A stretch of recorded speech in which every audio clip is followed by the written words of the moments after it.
Ayeboafoh is a music executive, and also joining us via Zoom is Caleb Nibo, who's a radio show host, and they're just joining us this afternoon. Yao is in the studio, by the way, but Caleb is joining us via Zoom to have the conversation about medical and also Kid Promise. Good afternoon, Yao. How are you? Okay. Now, before I go to Caleb on Zoom, let's start the conversation with medical's decision to embark on this beautiful historic journey.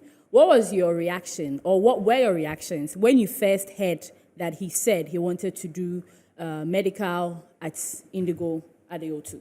Well, for me, I thought it was a great decision, in as much as it was also kind of let's say a shock, because usually we have a certain sect of artists, you don't see them hosting these type of events. Yeah.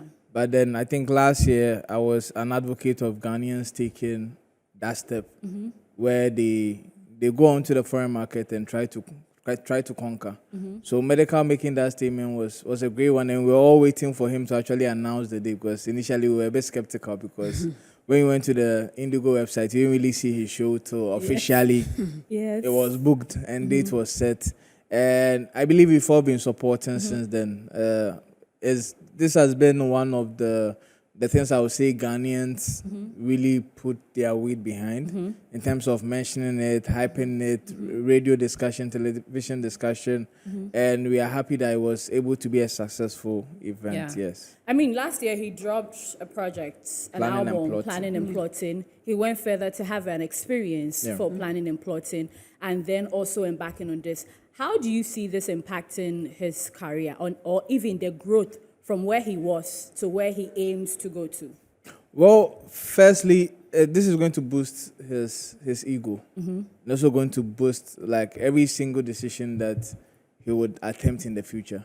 And now he is part of the artists we can say were able to sell out the Indigo at the O2. Yeah. And it's a big deal, especially being the second rapper after Sarkodie to do it. Yeah. So it's going to impact his career positively. That is, if he takes the right steps to kind of improve upon his craft. Aim higher, but right now I think he's aiming for the O2. Yes. Yes. The big one. Putting out more great music. Yeah. Because you have instances where people attain this level of feat and they don't even know what they've done. Yeah. And they go back to the old ways. But now he's gone to a level where he can't go back to the old ways. He has to improve upon it. He has to increase in size and become bigger and better. Bigger and better. Yes. I mean, Caleb. Hello, Caleb. Good. Can you unmute yourself, Caleb? Oh, yeah. Hi, sorry. Yes. Thank you for joining us this afternoon. Thank you for having me. Okay, so your general assessment on how Ghanaian artists have actually moved out of their comfort zone to actually captivate audiences worldwide. What is your assessment on them? You can even add last year what some artists did in coming into 2024. Generally, I think that it's gotten to that point where musicians would have to do more than what they are doing now. And if I would want to use what Medical did last Friday to make this comment, I would want to say that that was a very great step he took, and it would one way or the other put some kind of load. I wouldn't say pressure, but some kind of load on his colleagues to also want to try out, maybe not the O2 Indigo, but other venues outside Ghana, so that they could be able to sell out their music. Because at the end of the day, you are looking at other audiences apart from yours. And that's exactly what Medical did last Friday. I was in the auditorium and I had the opportunity to meet a few whites who personally asked questions about him and what he does. I led them on to his YouTube channel, and they are also logged on, because the kind of energy that he brought up on stage last Friday was amazing. And for the first time, I've been to a show in the UK. I've been in the UK for the past 8 months, and Wow. from first artist to the last artist, the energy was not just dropping. The audience were charged from start to finish. So anybody who got into the auditorium, one way or the other, had something to be served with. So our artists in Ghana, it will do a lot of good for them now to consider moving outside the comfort zones in Ghana and try something else out there. Before Helen joins us, let me just get your take on, give us a general view. Like you said, you were in the auditorium. For me, I was watching on YouTube. So I think I logged on around 9, and when the DJ was playing, the MC was hyping, the crowd and everything. Give us a general overview of how the auditorium was, because per capacity is 2,750.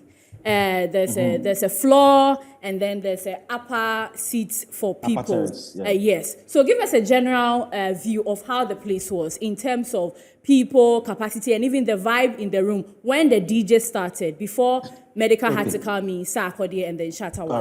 All right. So I got to the venue at 4 p.m. Okay.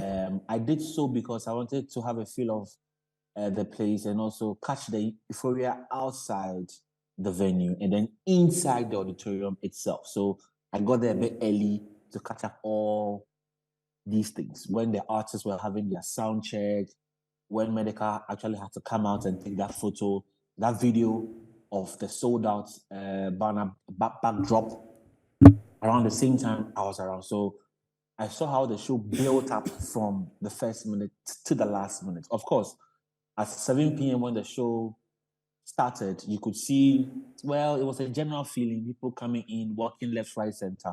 And then it was building up gradually from 7 to 8 p.m.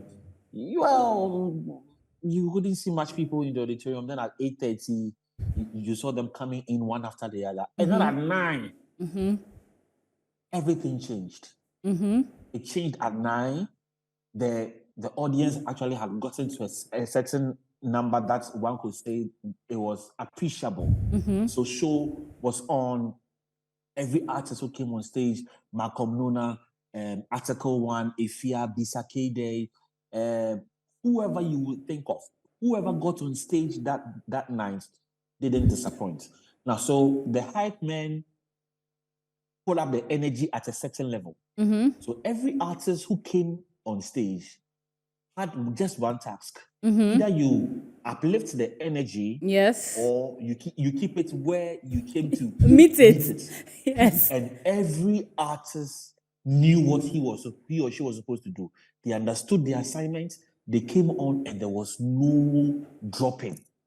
Everybody was hyped up. Look, Medical coming. I mean, his intro, he did a live band thing, and I really enjoyed it. Yeah. The audience got up for him. They cheered him on. He left.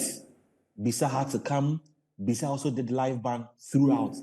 And the energy was still on top.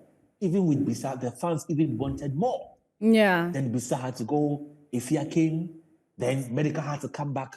Debbie joined. And it was amazing.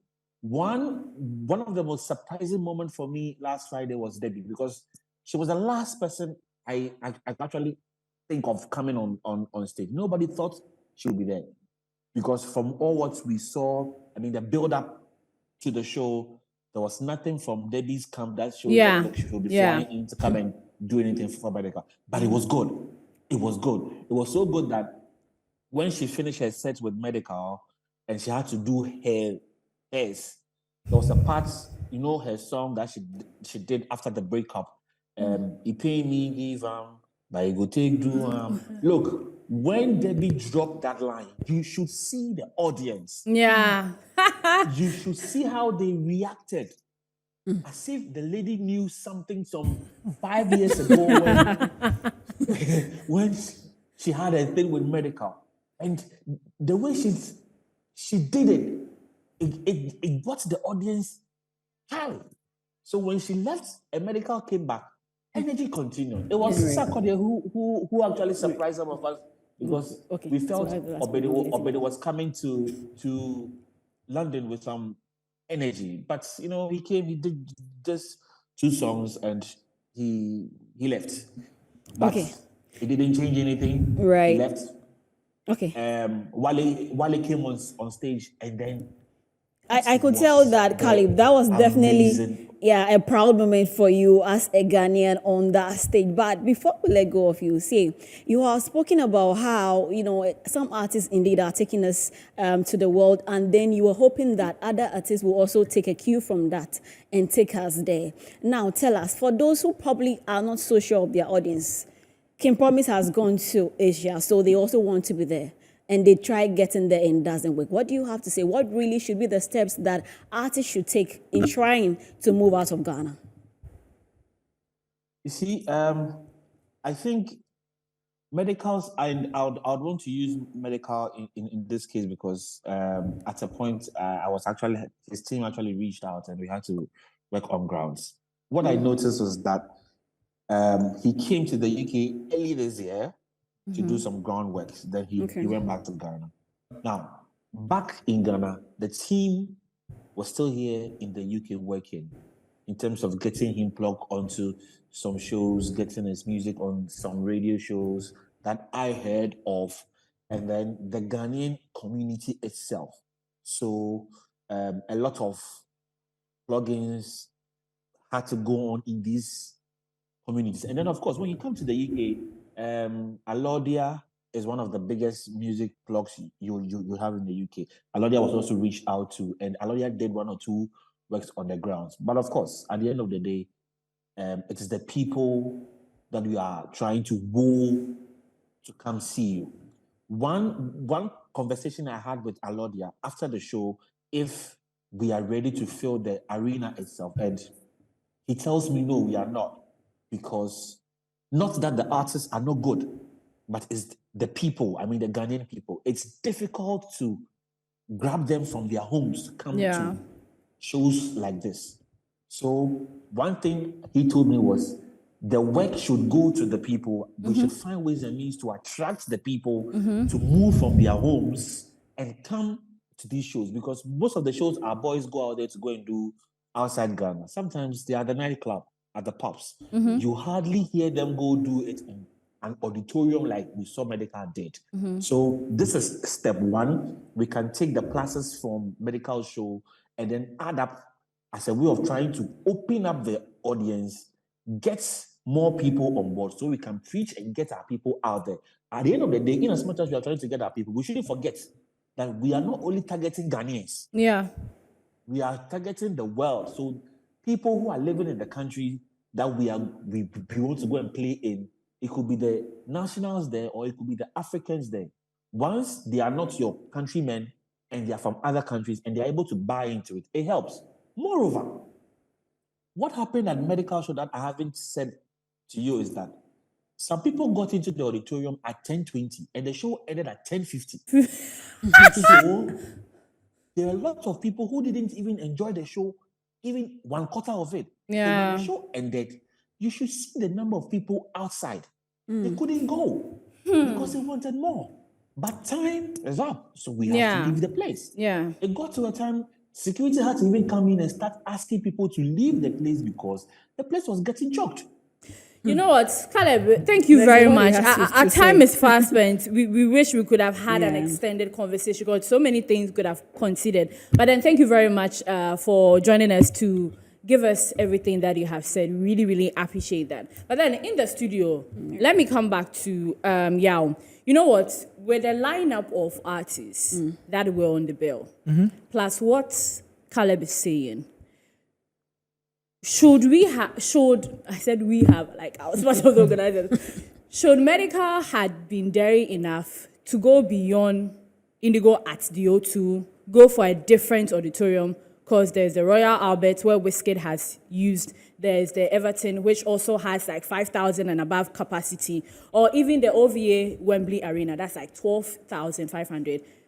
With that lineup and with the Ghanaian community, should Medical had gone above, considered a bigger auditorium for everything and a longer duration for everything? Okay, so I feel for now he chose the best location. Okay. Because Ghanaians already have history with the Indigo. Yes, and the numbers are reasonable. I always say, if you want to do a bigger venue, don't look at the Ghana community. Okay. You need to look above the Ghana community. Okay. Because every pound they spend is equated into CD before they step They out. keep calculating. Yes, they calculate it. So if Yeah. so if you want a bigger venue, then you have to target a bigger audience. And I believe Medical is now getting to the point where he's going to advertise to people outside the community. So I feel the location was good. It's a well-known Ghanaian destination. Yes. Yes. And also, at least to be able to pull in the Ghanaian community to come in. Yeah. So hopefully, the next editions, like the way he wants to fill the O2, he'll be targeting other people To from do that. the actual British people to the Nigerians to even the Indians Yes. to be able to get the what the he place really filled. wants. Yes. And